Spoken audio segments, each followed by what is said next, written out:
is right now in the United States, children are deriving 70% of their calories from ultra processed foods and animal products. I'm a mother, right? I don't expect any of us to be perfect. I just expect us to try to do our best and learn as we go. Also, just have open communication with our kids. I talked about in my book how when I realized I was having this disordered eating and, these weird rules at home.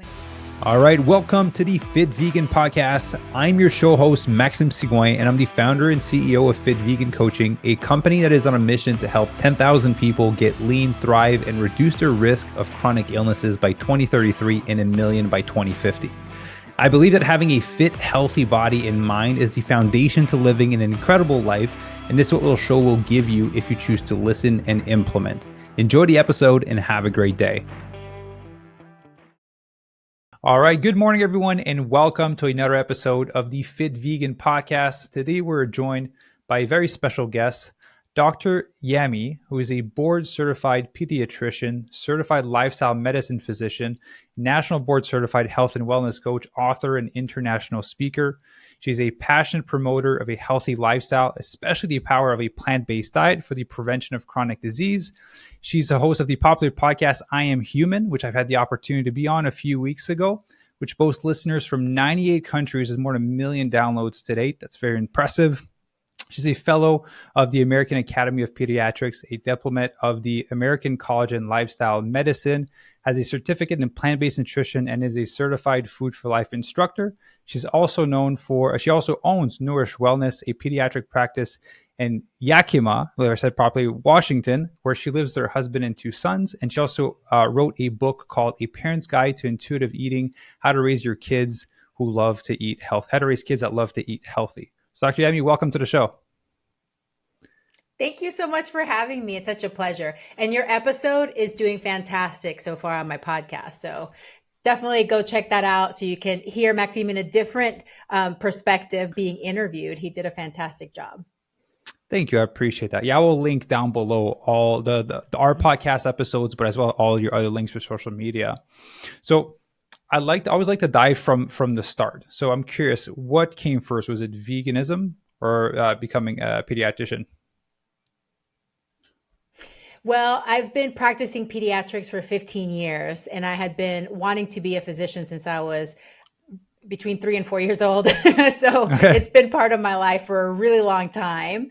And I had already become a pediatrician and started my first job as a pediatrician when I discovered plant-based nutrition. And it was a little bit of an unusual route. So I had started long distance running. I had started doing half marathons, which my intro into that was team and training, actually. So I was doing the running for the Leukemia and Lymphoma Society.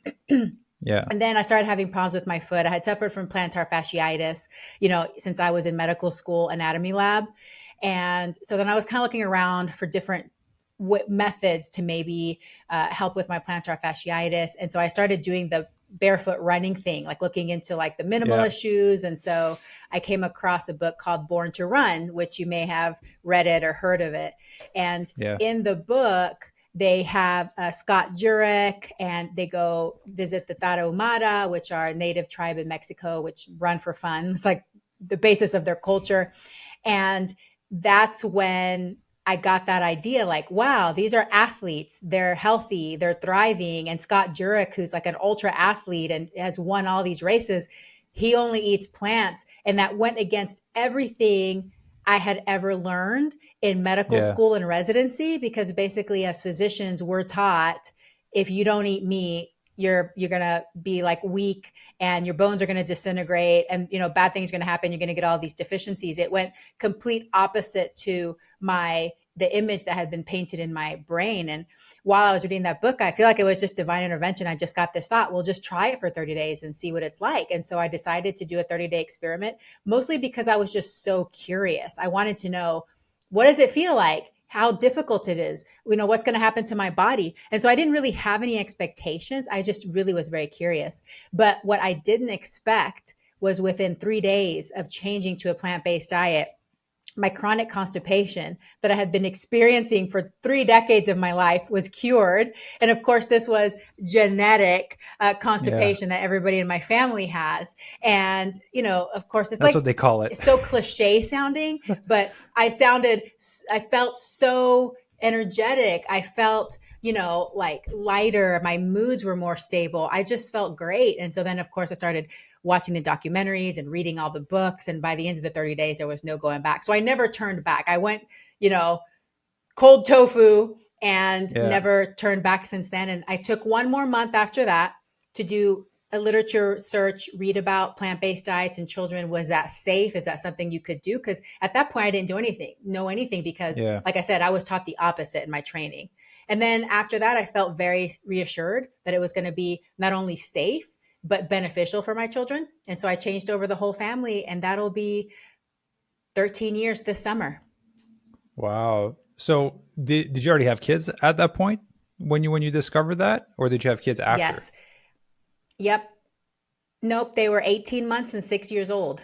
So, Okay. yep.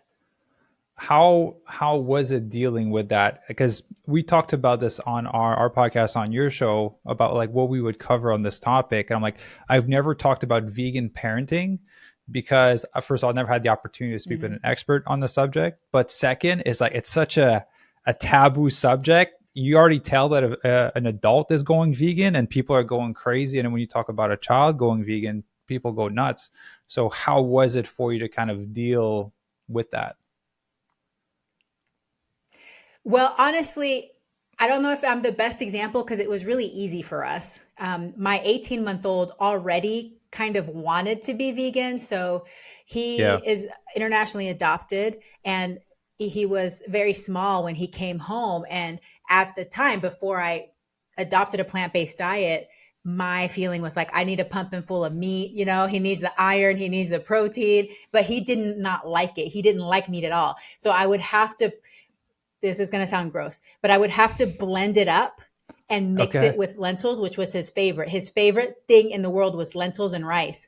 So I would have Yeah. to blend it up so that he couldn't see that it was meat and like make it softer so it felt like it was part of the lentils. And had to hide it in his food. And then also Yeah. he reacted poorly to dairy. He was having rectal bleeding from dairy. And so he was kind of meant to be vegan.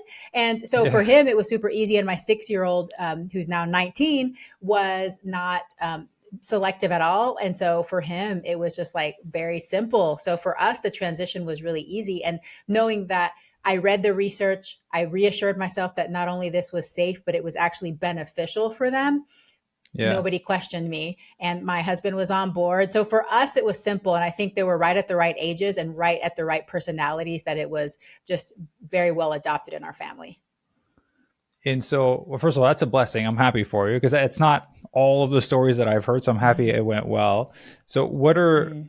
what would you say are some of the misconceptions or fears that people have when we bring up the idea of making your kids eat plant-based?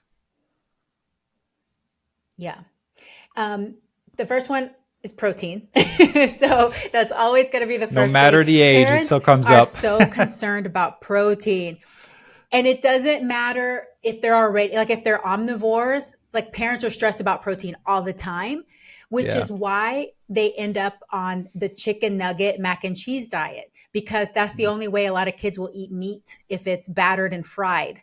And parents are Yeah. like, okay, well, I'll do that because I know my kid has to have protein. And so this is the only way they'll eat protein, right? So I think that's the first misconception, is that if your child eats a plant-based diet, they're only eating plants, that they're not going to get enough protein. The second one is calcium, because we've been obsessed with calcium for a long time. And of course, everybody knows that the only source of calcium is milk, right? So, what are you going to give your kids if they're not drinking milk? How are they going to get enough calcium? And believe me, I had this misconception too. And I'm a pediatrician, and I believed that we just have to get milk in our kids no matter what. Yeah. And so now I know better, and I was finally awakened.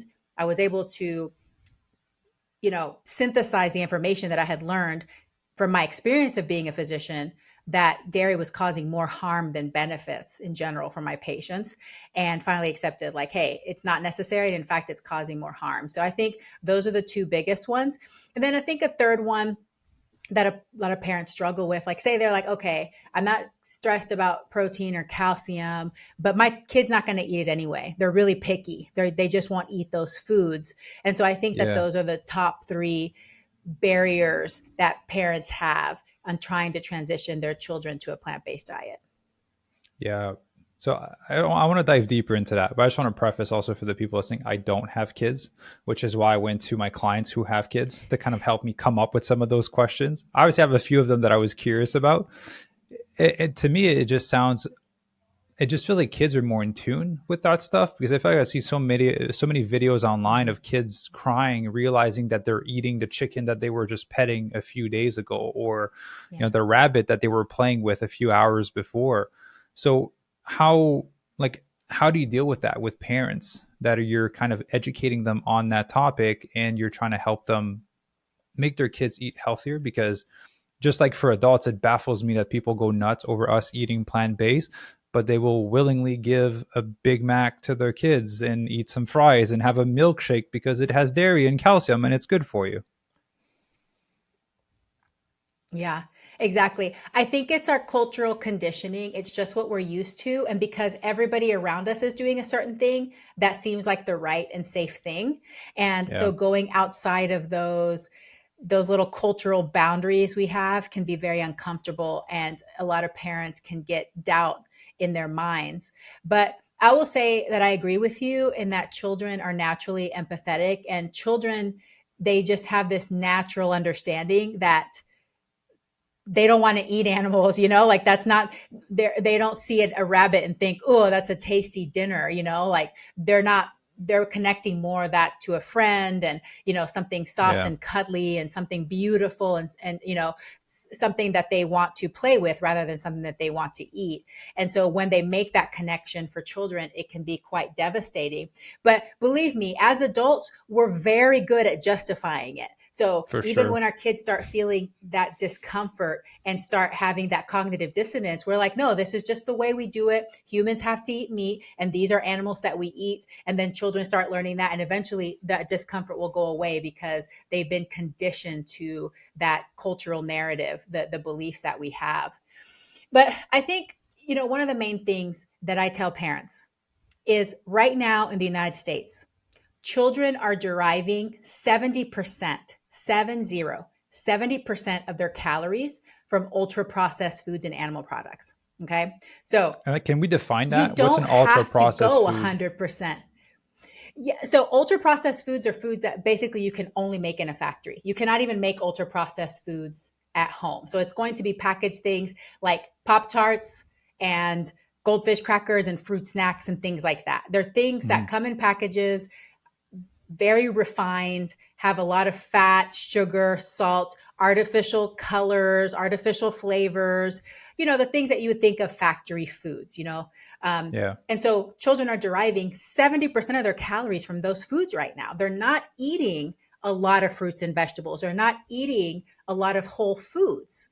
And so you don't have to go 100% plant based to lead to benefits in your child's diet, because we're Yeah. starting at such a poor place right now. So Yeah. just focus first. If that overwhelms you, if it stresses you out, focus first on just eating more whole foods. Include fruits, vegetables, whole grains, beans, nuts, and seeds. Include some of that at every single meal and snack. And you're already making such progress and benefiting your child so much. And then just go little by little if it's intimidating you. Because I think a lot of parents are like, there's no way I could go all vegan, or they have a split household, or their children are older and they're rebelling. Well, there's not going to be any rebellion if you're just adding some more whole plant foods. And that's a place that you can start if you feel like it's overwhelming or it's scary for you. Yeah, it's a great point. That's why I always say I love working with women in the program, because not to be stereotypical, but a lot of times they're the one preparing the food in the household, and the husband or the kids are too lazy to cook their own food, so they just have to eat what mom prepared, and then naturally you kind of transition everyone to eating more plant-based. How how do you help parents navigate? Because I remember when I was in high school, like those Lunchables, those pizza pockets, those Fruit Loops. I can't remember what it's called, but those Dunkaroos, like it was Fruit the roll thing. ups, fruit roll ups. Yeah, Yeah. it was like drugs to kids, right? It's like, oh, you have status, you have Dunkaroos and pizza pockets, you're so cool. So how can parents like navigate that with the kids? Because I've had parents come to me and their kids not got bullied, but got, picked on because they were like the hippie kid because they had apples and grapes in their lunch. Yeah. I mean, it's so unfortunate, but it's a reality and it happens. It never happened to my kids because I don't know. I guess they went to nicer schools. I don't, but I've heard the Yeah. stories too. So I think navigating that the best as you can. And what I tell parents too is if you set a good foundation at home, so we're eating usually at least 2 meals at home. Yeah. The other meals outside of the house don't have to be perfect.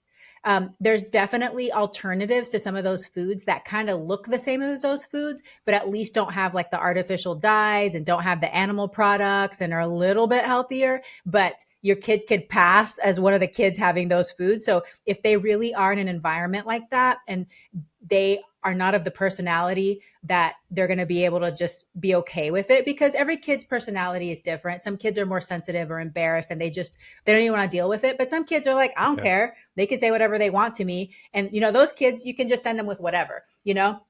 But for the kids that they don't want to have to mess with that, then find those alternatives that look like they're pretty much the same thing but a little bit healthier, and don't stress about it so much. Keep the food at home as health promoting as possible, and that's already such a benefit.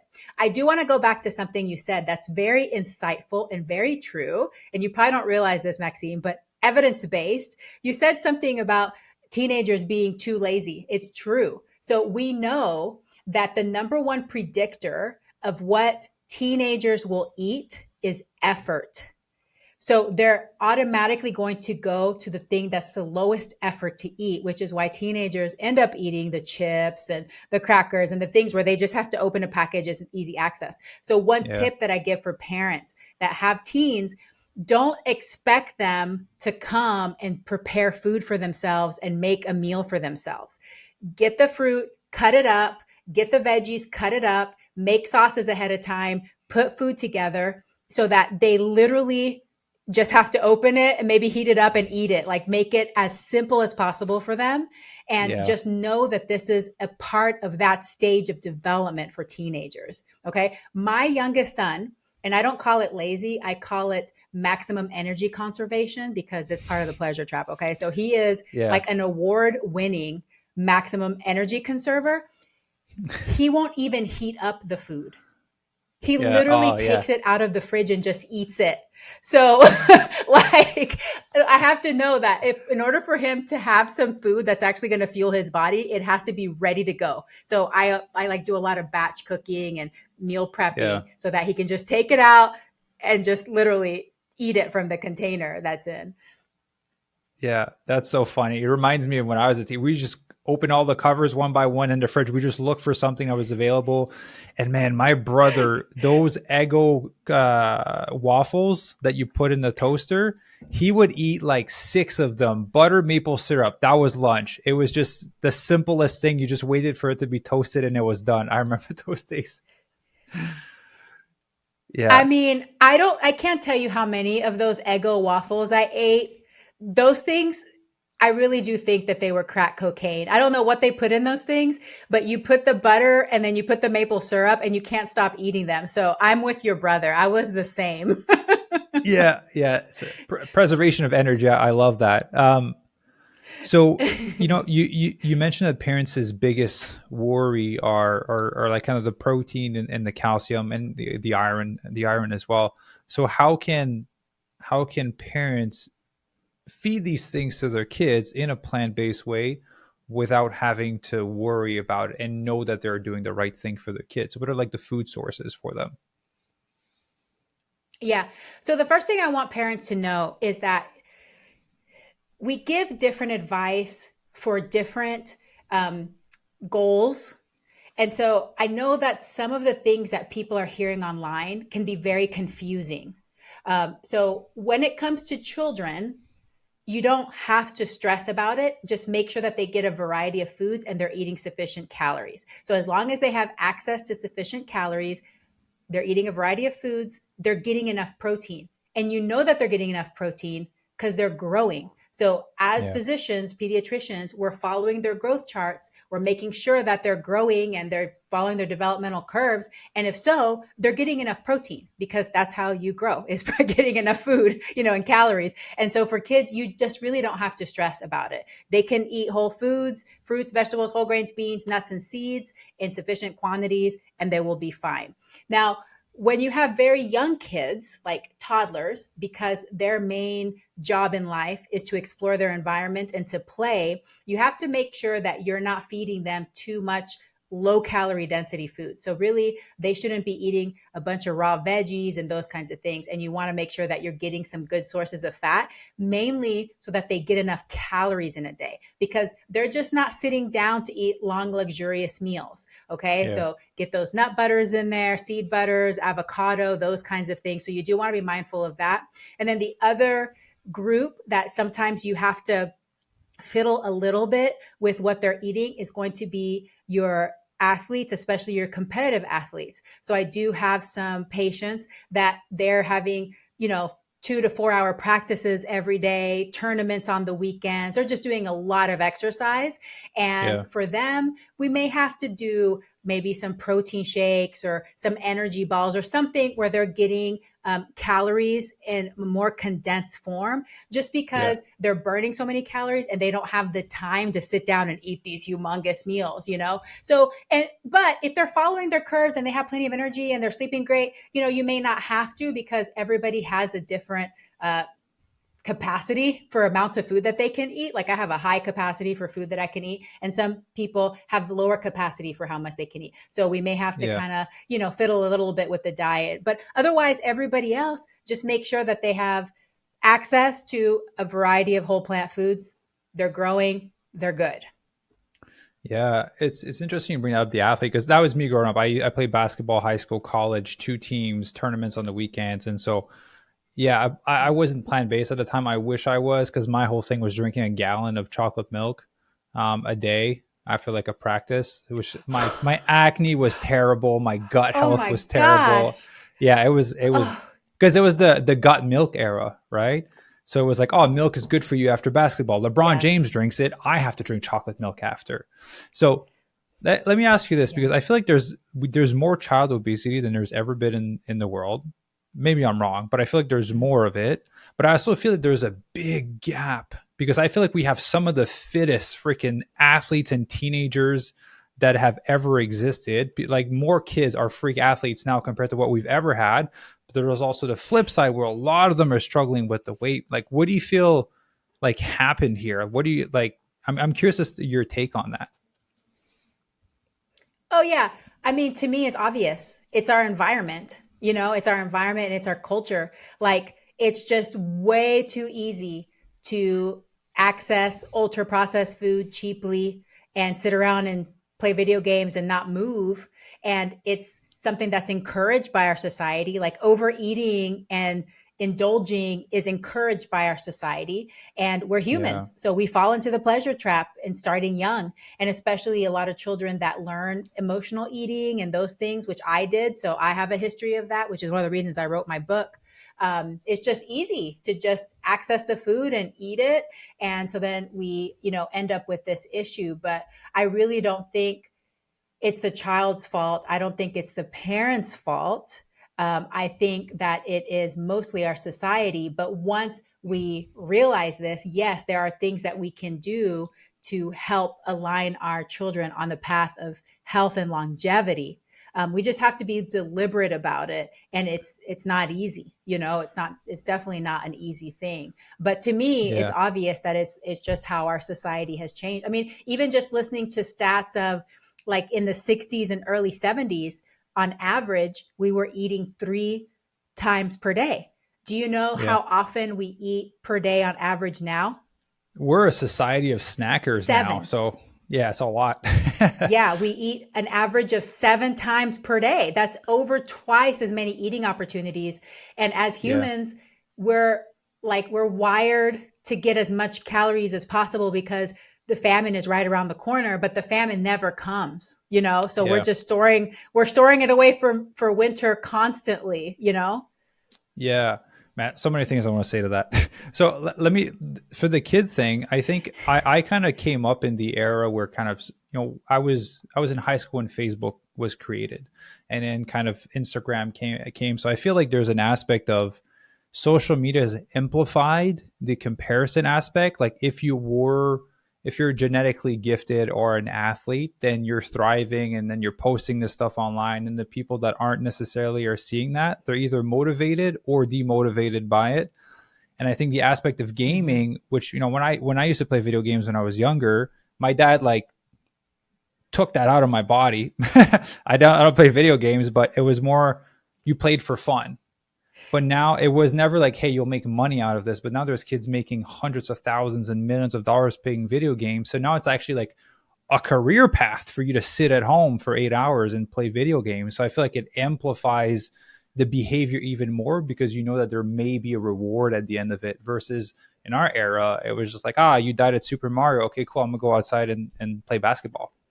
Yeah, it's so funny because I interviewed a former gamer, and the gaming culture is very associated with a lot of ultra processed foods too, and candy and things like Energy that. And drinks. Yeah. if they do become professional gamers, it's even worse. Yeah, it's energy drinks, it's drugs, it's alcohol. And so the gaming culture is one that's associated with some of those lifestyle habits. But I will say, so going back to your comparison thing, so I'm a lot older than you, Maxime. So I graduated, and there was like barely internet. Okay. Like I didn't even Yeah. access the internet till college. So all of these things were something I didn't have in childhood, but I still had disordered eating when I was little. So it's not Mm, even just the media, it's what people say to you too. So mine was started by family members and even my own physician that encouraged me to go on a diet, a calorie counting diet, when I was just like 8, 9 years old. So it doesn't have to be from media, but I will say that the exposure to media definitely yeah. makes it worse, and it makes it constant, you know? And so there's Yeah. definitely some kids that are falling into that trap where actually they're probably not, you know, their bodies probably aren't even too high of a BMI or anything like that, but they start falling into the disordered eating, which is also not healthy. So we know that eating 70% of your calories from ultra processed foods isn't healthy, but developing an eating disorder is also unhealthy. And actually having anorexia nervosa is the most deadly mental health disorder in the world. So you end up with more deaths and suicide from anorexia than any other mental health disorder in the world. So we have to strike a balance here, and that's why I think that a plant-based diet can be so helpful for so many people, because we're focusing on health, we're focusing on well-being, and we're focusing on longevity. And we can teach that to our kids and also help them learn to be more confident in their bodies. But it Yeah. also helps them maintain a healthy weight because it's lower in calorie density, it has more fiber, it leads to more satiety. And the earlier we can teach them these principles, the better it's going to be for them in their lives as they go out in the world. They have to make their own food choices, you know, they go to college and beyond. So it is a big deal. It's very important for us to be aware of all of these, you know, different things that are competing for our children's attention and for their beliefs and their desires in the world, because it really does influence their choices. Yeah. Well, I love to talk about your books. I think it's a great transition, because you had mentioned that, so many, I think there's more and more kids being put on a calorie counting diet or some form of diet at Mm-hmm. such an early age now. Like we do complimentary call Mm-hmm. for our coaching program. When people come in, they're like, I'm like, hey, when was the last time you were at the weight that, you would like to be at? They're like, when I was 10 years old, and they're like 50 now. And I'm like, that's a long time ago. It's like, yeah, when I was early, I was put on a calorie counting diet, and I've been stuck in this culture of dieting and worrying about calories, and kind of worrying about food. So your book talks about intuitive eating for kids. So how can people Mm-hmm. start to implement that so that they don't fall prey to the dieting culture that exists out there that just seems to be getting worse by the day? Yeah. So the good news is that most children are born naturally intuitive. So they know when they're hungry, they stop when they're satisfied. We see this from babies, we see this in toddlers. Unfortunately, what I was telling you before, those anxieties that we have as parents, we Hmm. help children unlearn these habits because we're stressed out.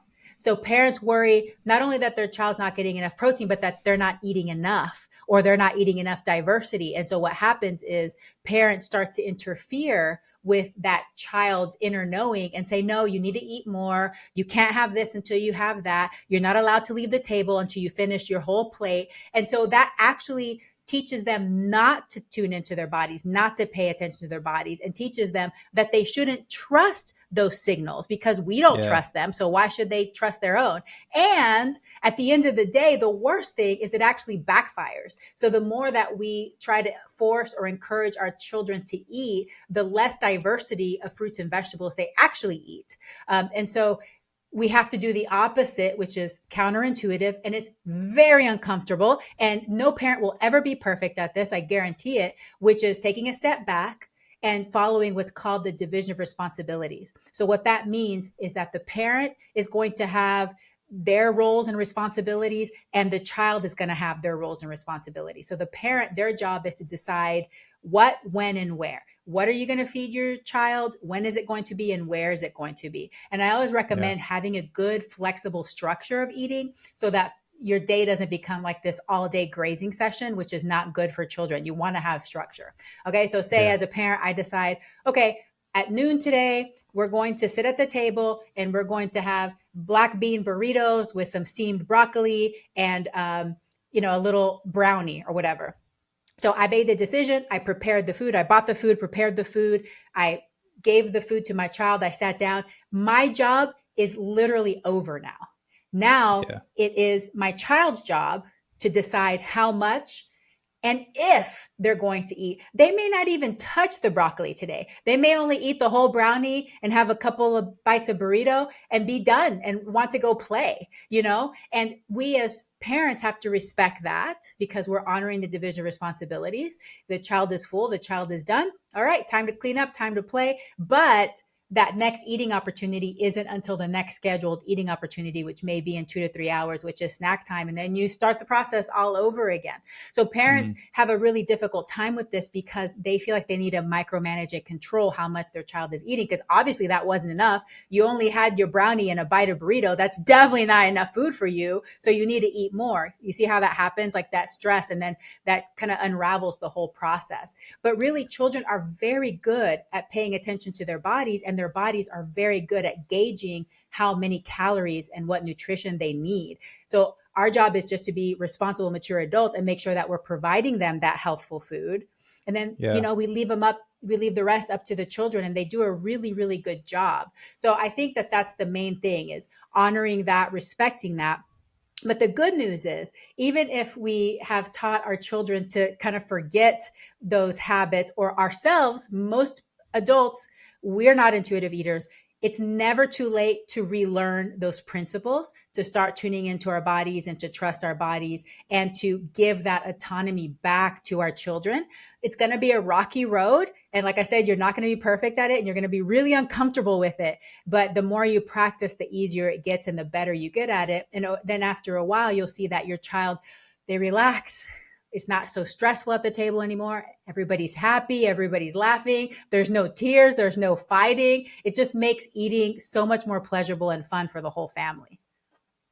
Yeah. So actually, let me dive deeper into that because I feel like there's I again, you can correct me if I'm wrong, but I feel like that works up to a certain age, and I feel like with the era that we're in, a lot of kids or teenagers are starting to worry about their weight, and it's where a lot of those eating disorders kind of start to come in.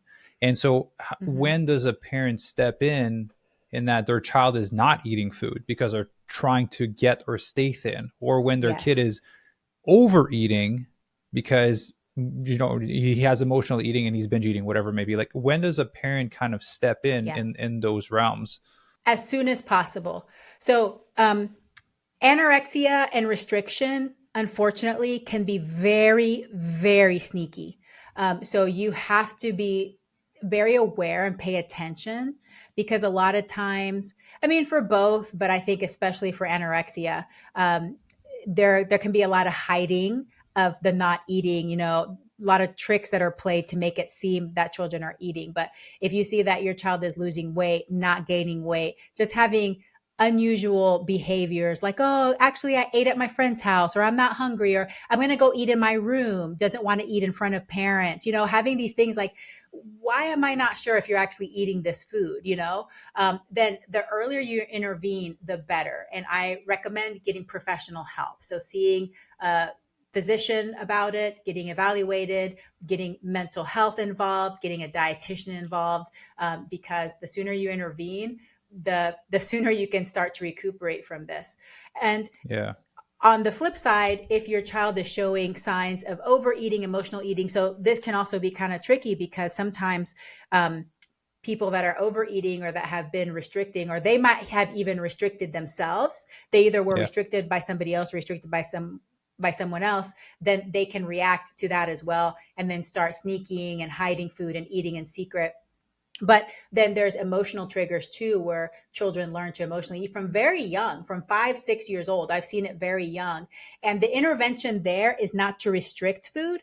The intervention there is to get mental health therapy and to find different ways for the child to soothe those emotions. Like, first, start to get the emotions out. Let's talk about what the emotions are. And then let's find alternative things to do. Let's go for walks. Let's, do activities together. And especially for young children, that can redirect them pretty quickly. For older children, like teenagers, especially if they've experienced traumas, like I've had kids that are being bullied at school and they start emotionally eating after that, we need to Yeah. address that trauma, because otherwise they're going to keep going to that soothing mechanism. And then also just making sure that we're reassuring them that they're not bad. They're not bad for doing this, that this was actually something that they were doing to help take care of themselves. But there's other methods that they can use that are healthier for them in the long run to take care of themselves. So they need to be offered that help. And then usually the behaviors start to go away. But if we instead, panic and restrict the food, it actually makes the behaviors worse. We're not treating that root cause. But getting professional help in both of these situations is very important as soon as you can. And so I love to talk about the parents' role in that whole journey. So Yeah. what I'm about to share, I fully am aware that in 5 years from now, when I'm a parent, will sound stupid, but I cannot speak from a place of knowing if I have not gone through the experience. So all I know from my side is when I started talking about that with my wife, I was like, man, I need to get a handle on my shit before I bring someone else into this life that will look up to Yes. me. So I've worked on a lot of my grieving for my late partner passing away, like a lot of trauma that I had to deal with. I've dealt with so that I can be in a better position. I'll never be perfect, but I'll be in a better position. I understand that health and fitness will be a vital thing that I will get to pass on to my kid. So I want to make sure that I have a handle on this, which I've had for 18 years. So I'm not too worried about that area. But I work with a lot of parents that want to improve their relationship to food, that want to lose the weight, that want to kind of build muscle. I've seen firsthand when I've coached people in person, their kid come in and start to do animal flows and trying to do pull-ups and trying to do push-ups and trying to like have fun with her mom to like start exercising. I was like, wow, this is beautiful. It really shows that the parent leads the way. And so how important is it for Yes. the parent to get a handle on their own relationship with food, their own fitness level? Because, and that's my last comment on this, is I have so many parents telling me, oh, I'll just call it shit food in the house because it's for my kids. I'm like, well, if it's not good for you, it shouldn't be good for your kids, Ugh, right? So like, what's your take on yeah. this whole, the parent leading the way? It's everything. It's like literally everything. And, I will say, just to go back to what you were saying, Maxime, I hate to say this, but you're going to make mistakes as a parent, and it's okay. Yeah, yeah. None of us are I'm sure I will. perfect. And I'm so glad you're aware, and you're trying to, get therapy, go through your stuff. That's so important too. But like, we're going to say stuff that we screw up like literally all the time. And so I just want all the parents out there to know that as pediatricians, and me for myself, I'm a mother, right? I don't expect any of us to be perfect. I just expect us to try to do our best and learn as we go. And also just have open communication with our kids. Like when I wrote my book, I talked about in my book how when I realized I was having this disordered eating and, these weird rules at home, and it was starting to rub off on my kids, and my older son started body checking. Like he started looking in the mirror and sucking in his stomach a lot. And then I Mm. really panicked because I falsely assumed that kind of thing would only get transmitted to girls. I didn't have girls. So I was kind of relieved. But then when I saw, oh my gosh, I'm rubbing it off onto my son, then I just knew, okay, I need to change my language and how I talk to myself. Because if I'm always talking, your butt's so big, your thighs are so fat, I hate the way I look, that's toxic to children. It's toxic to children. So we need to make sure that we are doing the best to role model self acceptance at least. And if we can get to self love, that would be amazing. But even just self acceptance, at the very least, don't verbalize out loud if you have toxic language to yourself. If you wouldn't say it to your child, don't say it to yourself because they are Yeah. internalizing that. So I'll say that about that. But you'll just be surprised by how much your children actually watch what you're doing and admire you. So you just trying your best to be healthy and to go out there and exercise. And most of all, enjoy yourself. Just enjoy yourself and exercise, experiment with food, explore healthy foods, talk about how good it makes you feel inside, talk about how much energy it gives you and how you can participate with them and do all these things. They're learning that, and you are setting up their reality. So whenever you Yeah. have these healthy behaviors and you're setting it up in your household, it's like the best gift you can give your child because they're practicing that for so many years. They go out into the world, and I'll tell you that my son is in college now, and he now sees that because he grew up in a household that was conscientious and health promoting, and then finally learned intuitive eating and was doing it in a way that wasn't harming self-image. And he'll say, wow, I just compared to some of my classmates and how they eat and how they live, and they don't care about their sleep and this kinds of stuff. He really values that he learned these behaviors early. But even Yeah. if your children stray, if you develop these habits early, it's in there. It's in there. And so they may stray for a while. They may experiment with staying up all night and eating all the processed foods or whatever, but it's in their brain. And I promise you, they'll eventually circle back because somewhere in their brain, they remember how they felt and how much vibrancy they had when they were living that lifestyle.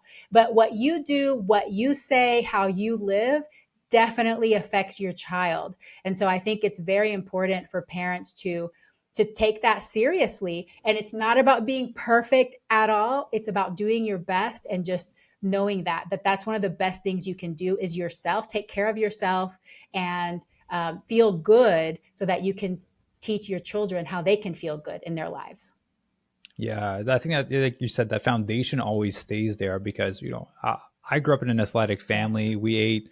We weren't plant based. Now all of them are pretty much now, but we ate healthy. My mom made food from scratch, and I did have my era where I was like, I want to be cool like everyone. Let me just pull an all nighter. Let me just try drinking beer. Let me just try going party. And you do these things like I feel terrible. Why do people do this?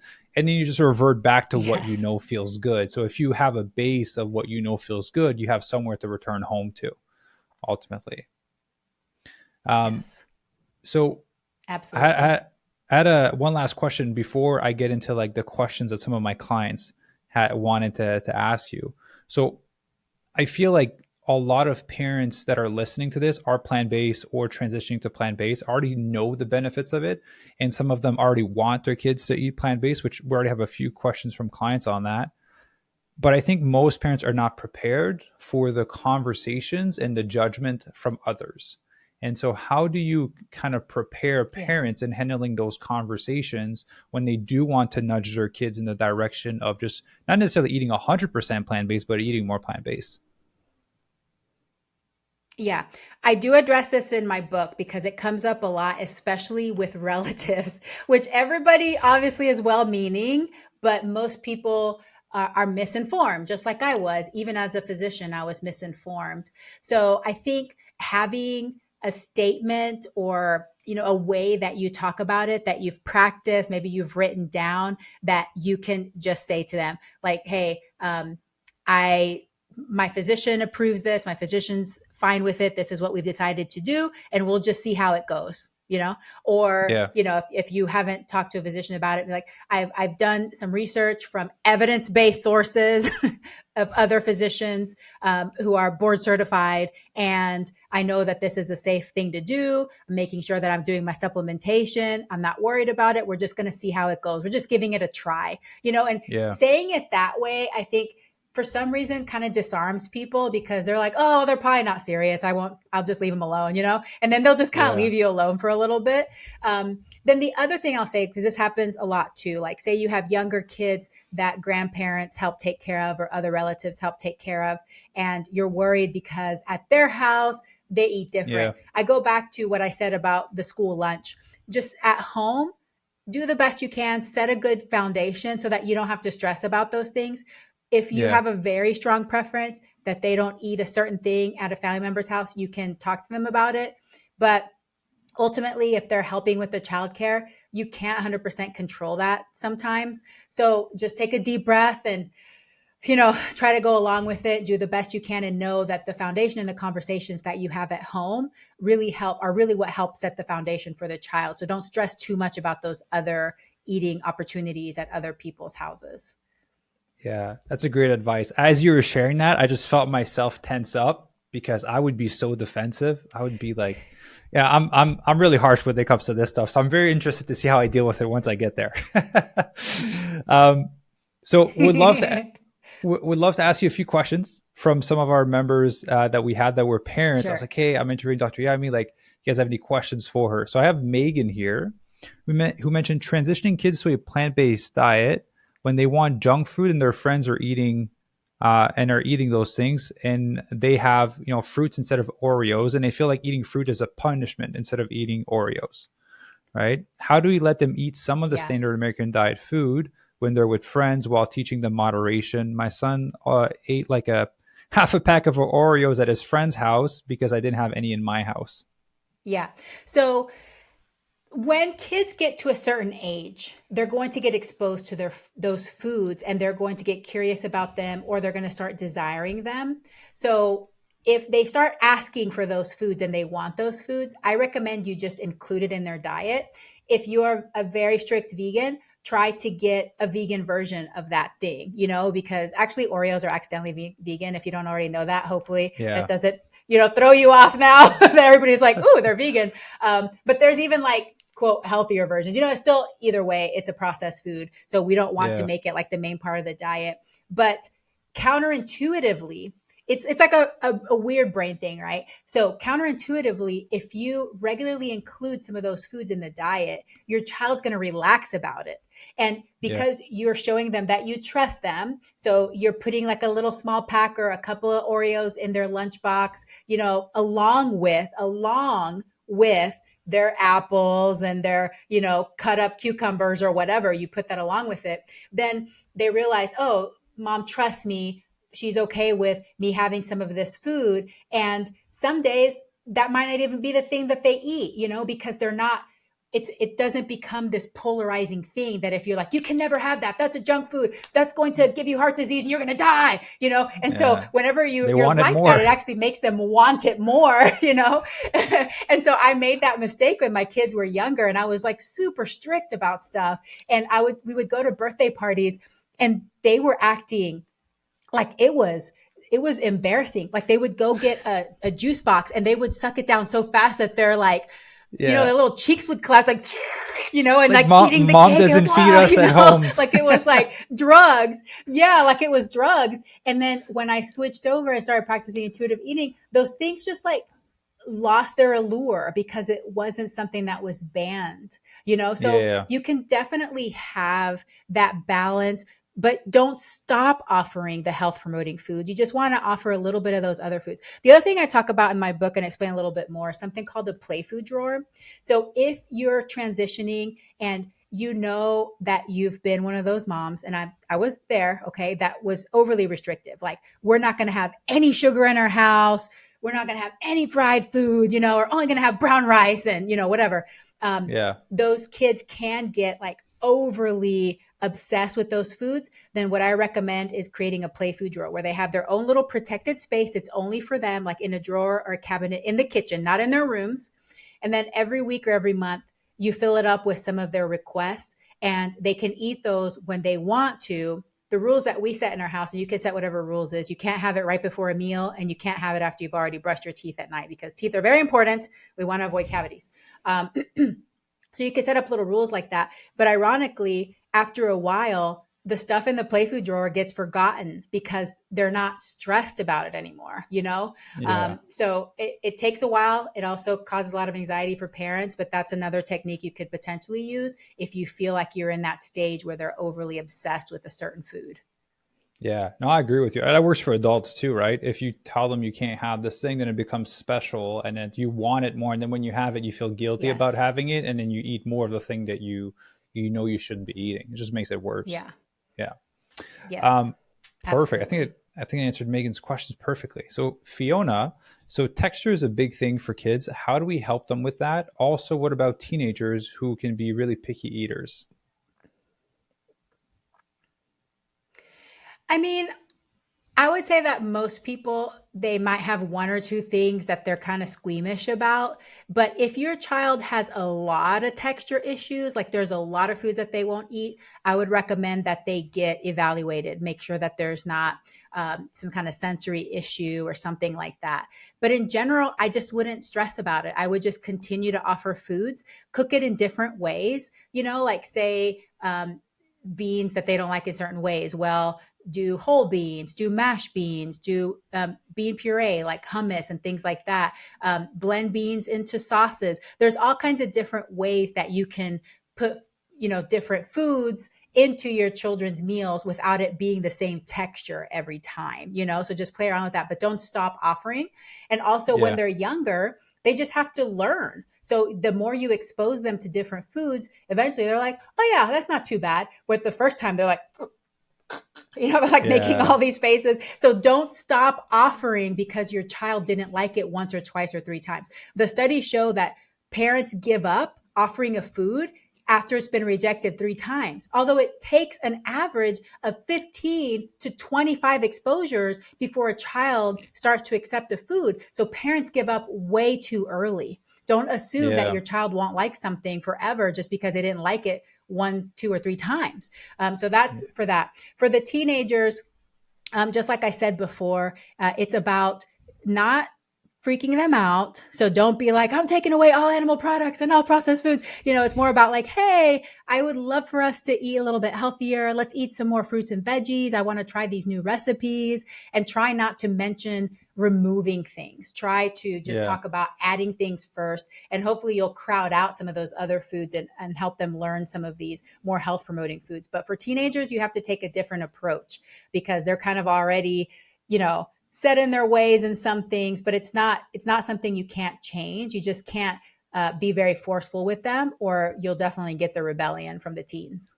Yeah, so funny. It just made me think of sales training. It's like when you get a no, it's just no for now, right? But the more often you try, eventually you get to a yes. So this is the deal of a lifetime, parents. You're trying to Yes. close your deals on eating beans and lentils and quinoa. So keep trying until they say yes. It just means no for now. Keep trying. Yes, I Yeah. love it. So a question from Chris in here. So does Dr. Amy have any nutritional recommendations for women who are pregnant? Additionally, are there any newborn options to wean a baby off or after they're done with breastfeeding? Because for her, she was lactose intolerant as a kid, which made it hard for her to find like to use a formula, and it made her really gassy and fussy Mhm. as a baby, according to her mom. Yes. Yeah. And yeah, most of the time babies aren't lactose intolerant because that's very, very, very rare. Most of the time Yeah, they have cow's milk protein intolerance, which is different. And yes, it's very common actually in babies. We see it a lot. 5 to 10% of babies can have it. So that's the thing. So for the pregnancy stuff, I also addressed this in the book. It is so amazing to start when you're pregnant because guess what? Fetuses can start tasting by 18 weeks gestation. So wow, whenever you eat your greens and you're eating your vegetables and your fruits and stuff, your baby's tasting it in the amniotic fluid. So you're already helping them learn to prefer these foods when you're eating them during pregnancy. Now, I understand the first trimester, some women, everything is gross. So wait until you can tolerate it and then, get it in, even if it's just with smoothies or whatever, get lots of those beans and greens in during pregnancy. Definitely take a prenatal vitamin for sure. One that has, sufficient folic acid, but also DHA as well, because we know that that's very important for the growing brain of your baby while you're Yeah. pregnant. And, just make sure that you're eating sufficient quantities as you get later on in your pregnancy. You may be uncomfortable with voluminous foods. So that's a time when maybe you might be getting more smoothies and things like that that are, you know, higher Denser. calorie density, less volume, so that you don't feel so full all the time. But there's definitely all kinds of tricks that you can use in those later stages of pregnancy. But it's very health promoting and you can do it. Just make sure that you're supplementing and that you're eating sufficient calories. Okay. And then for formula, we do have approved soy-based formulas that do have no cow's milk protein in the United States. At this Okay. point, for babies under the age of 6 months, we don't have any 100% plant-based formulas because the soy formulas, they do use lanolin in there to get the vitamin D. So they're not 100%, well, I guess not plant-based. They're not 100% vegan. They are Okay. plant-based, though they don't have any animal protein. They just have that lanolin where they derive the vitamin D from. But that is an approved formula in the United States. And hopefully we'll have some. For the older babies, there are some plant-based formulas available. And then, of course, once your baby turns 1, and if you've already stopped breastfeeding, they do not need to be on formula at all. That's when they can transition over to a plant-based milk, which I recommend either an unsweetened soy or something like a pea protein that has sufficient calories. And then just at that point, make sure that you're not overdoing milk. The majority of their calories and their nutrients should be coming from food and not milk. But I discussed that in my book as well. Perfect. And yeah, for everyone listening, I'll also link the book down below so you can get a copy of it. Because everything we're covering now, I know I'm just making her repeat everything she wrote about, but you guys get a glimpse of it. um, so, yeah, I got a Which I'm question. happy to do. I love talking about it, so it's no problem. No, and again, people consume content in different ways. So I'm happy that we're kind of covering this. I'm learning a ton right now. So this is great. Um, I can get my baby Good. jacked. That's what I can do. I can get him to have abs and muscle. That's my area of specialty. I won't do that. It's a joke, but that's my area of specialty. I love it. I have a fit vegan baby. So I have a question from Allison here. She's like, how about the effects of dairy for eczema and allergy symptoms for kids? Oh, for sure. I mean, that's one of the first things. Now, eczema can be caused by a lot of different things, okay? And I live in a desert, so we have a lot of eczema here because it's just so dry. And there's also, I live in an agricultural area, so there's a lot of pollens and, from all of the ag. So kids can get the inflammation just from their environmental allergens.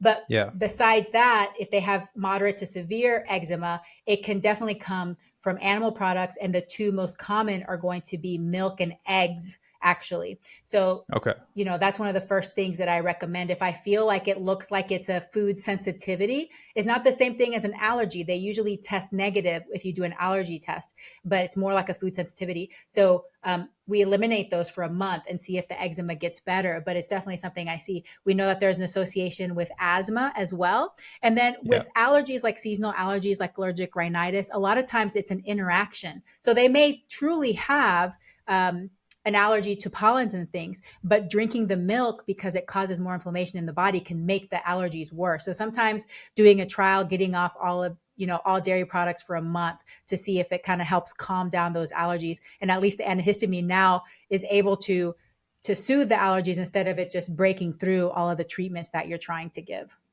Yeah. Perfect. So I have another one here with Buvana. Yeah, Buavana. Please suggest how much vitamin B12 kids should get. Various age, mines are 15 and 18. Vitamin D, they live in New England without much sun exposure in the winter Um, months. Yes, sir, go for it. okay. So So B12 and vitamin D, those two? Yeah. Okay. So for B12, it kind of depends. And there's different regimens that you can do. I tend to be more inclined to do a daily regimen because to me, it's easier to just have a habit of taking it every day. But Yeah. if you're only going to supplement 1 or 2 days a week, you're going to need a bigger amount. But if you're getting 50 to 75 micrograms a day, that's fine. If you're only going to be doing it once or twice a week, 500 to 1,000 micrograms of vitamin B12. Of vitamin D for kids that age, you're probably going to be wanting to get about 1,000 international units per day. Okay. And if you're doing it less often, you can do more. You don't want to get these super high doses though, because vitamin D can accumulate. B12, you just pee it out if you get too much. So I don't worry about that at all. But vitamin D, like you don't want to be giving like 50,000 international units or something on a regular basis. So if you are otherwise healthy and haven't had any vitamin D deficiency or anything like that, I would say about 1,000 international units a day would be appropriate.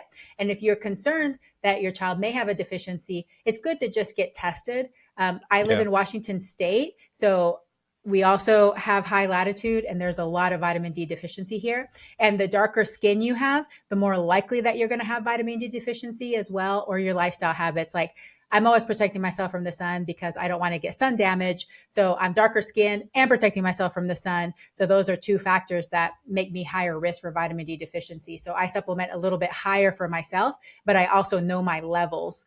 So Yeah. that one can be a little bit more tricky, but it's completely safe to do 1,000 international units a day. Okay. Beautiful. All right, Kelly, we answered that question a little bit earlier, but like how to ensure they're getting enough protein. Her kids are 4 and 8 years old. Yeah, just make sure they're getting enough calories and that they're growing. So if they're following their growth charts, not losing weight, and you're giving them a variety of fruits, vegetables, whole grains, beans, nuts, and seeds, they're getting enough protein. Perfect. And then the last one I have here is Laureen. So her husband and her son both love meat. They always joke that they've never met a pig that they didn't like. So you can gives you a vibe of the family dynamic when it comes to food. So she said her husband has a strong influence on her Oh 11 his goodness. 11-year-old, and so her son is now gaining weight and starts to have love handles, and she's worried about his future health. So she's not trying to force her son to eat plant based, but what strategies would be helpful for her in helping her meat loving kid lean more towards a plant predominant diet. Yeah, this is a tricky situation, especially if you have somebody in the household that's kind of opposing what you're saying or saying the opposite. So I would say that in this situation, do the best you can and try to introduce as many fruits, vegetables, whole grains, beans, nuts, and seeds before you try to take away the meat, because it sounds like taking away the meat is going to cause a lot of issues. So Yeah. maybe even trying to decrease the portions of meat, making the meat more of a side dish and the other foods more of the central part. And then making sure that whenever you're cooking the other foods, just making it really tasty. This would not be the case where you want to eliminate all salt, eliminate all potential, little sprinklings of sugar, maple syrup, those kinds of things. It's okay to use some of those condiments to make the food really tasty because we're trying to, help people understand like, hey, I'm not missing out on flavor by eating these foods. And Yeah. when they're eating those foods, they're going to be getting the lower calorie density and the higher fiber, which leads to satiety. Also, I feel like I might have already implied this before, but I would refrain from commenting on body size because this can be for children rather traumatizing and can lead to opposite reactions of what you think. So I know in your Yeah. head you're worried about body size, but I would try not to mention that to the child or point that out to the child or tell them that they're going to get fat or you're worried that they're going to get overweight, even any of those words. I wouldn't mention body size at all. You can definitely talk about health and, how these things are healthy. And especially if the child likes playing sports, you can tie it into this. Like, this is going to give you more energy for sports. It'll make you a better baseball player, basketball player, whatever. Yeah. Things that the child is already interested in. You can use those things instead of directing it to body size. That's what I would recommend in this situation. Beautiful. Well, she's in the program, so she has access to a ton of amazing recipes for her kids. uh, so, Dr. Perfect. Yami, That was the last question from my client. So I first of all want to say a massive thank you for taking the time to jump on the podcast. I really appreciate your wisdom. I've learned a lot today. It's equipped me better for this next chapter of my life when I'm ready for it. Would love to ask you, do you have any last words of wisdom that you'd like to share with the audience? Yes, well, it's my pleasure. And I know you're going to be an amazing father. You're already so conscientious and putting a lot of thought into this. So I know you're going to do great, you and your wife. And Thank then you. my final words are to all the parents out there, you're doing an amazing job. Your kids love you so much. I know as parents, we're often thinking about everything we've done wrong and we feel a lot of guilt and shame about that. Let it go. Have fun. These years they go by so fast. So I want you to enjoy this process. I want you to enjoy feeding your child and playing with them and spending time with them and try not to stress so much about it. You're doing a really good job just listening to this information and tweaking things. And now that you know some of these things, maybe you'll change some of the things you're doing, but don't expect to be perfect. Do the best you can, have fun, and have a really good time with your kids as they grow up. Well, beautiful words to end on. And so, for everyone listening, I'll put all the links down below to her website, her book, her podcast, the YouTube channel. She's just like me, she's everywhere. So, a lot of great content out there for you. Be sure to check those out down below. Thank you very much for tuning in. Dr. Yami, massive thank you for taking the time to record with me. And we will see you guys in the next episode. Bye.